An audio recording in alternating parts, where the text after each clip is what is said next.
হ্যাঁ, আসলেই তো এটা খুবই ন্যক্কারজনক ঘটনা যে বাংলাদেশ পীর আউলিয়াদের দেশ। বাংলাদেশের ইসলাম এসছে তাদের হাত ধরে। ইসলামকে তারা সারা বাংলাদেশের এই যে বঙ্গীয় যে ডেল্টা সেইখানে ছড়িয়ে দিয়েছেন।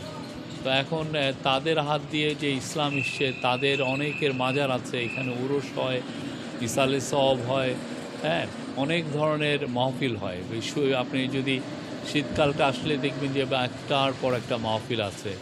কেউ কিন্তু এখন দেখা যাচ্ছে কেউ এদেরকে বিভিন্ন অজুহাতে এখানে আঘাত হানছেন, হচ্ছে খুবই ন্যক্কারজনক। আমরা এটা তীব্র নিন্দা জানাই। বাংলাদেশ সম্প্রীতির দেশ। আমরা কোন সব মত পথ যাতে একসাথে, সব মত পথের মানুষ যাতে একসাথে থাকে, হারমোনির সাথে, সম্প্রীতির সাথে, সেটা আমাদেরকে দেখতে হবে।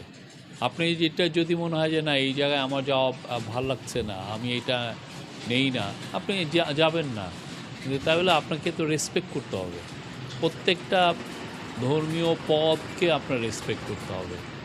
হ্যাঁ, যে আপনি যদি উনি মাজারে যান, তার মাজারে যাওয়াকে আপনার রেসপেক্ট করতে হবে। আর যিনি মাজারে যান না, তাই সেটাও রেসপেক্ট করতে হবে। এটার মাধ্যমে তো আমরা একটা ভালো বাংলাদেশ, নতুন বাংলাদেশ তৈরি করতে পারবো। আমি যদি আপনার বাংলাদেশকে যদি আমি রেসপেক্ট না করি, আপনি কেমনে আমার বাংলাদেশকে রেসপেক্ট করবেন? ঠিক না? আমার বাংলাদেশে আছে আমি এই মাজারে যাই, আপনার বাংলাদেশে আপনি মাজারে যান না। হ্যাঁ, কিন্তু আমরা তো সবাই মিলে তো বাংলাদেশ, পুরোটা মিলেই তো আমি বাংলাদেশ। আমরা সবাই সবাইকে রেসপেক্ট করব, এটাই আমরা চাই। এটা খুবই ন্যক্কারজনক ঘটনা যে গত বছর এই কালুসার মাজারে, এই মাজারটা ব্রিটিশ আমলের একটা মাজার। কালুসার মাজারে একটা ভাঙচুর হয়েছিল, এখনও ভাঙচুরের, আপনি দেখবেন যে এখনও ভাঙচুরের আছে। আমরা দেখেছি মাঝে ইয়েছে, লাল সালু যেগুলো ছিল নিয়ে গেছে, তারপরে ভেঙে ফেলেছিল। তা এখন ওনারা আবার এই মাজারটাকে আবার সংস্কার করেছেন। আমাদের ময়মনসিংহেরই যারা ভাই বোন আছে তারাই এখানে ডোনেশন করেছেন। আপনারা দেখুন যে নিজেটাও ভাঙা হয়ে গেছিলো, ওনারা এই কাজটা করেছেন।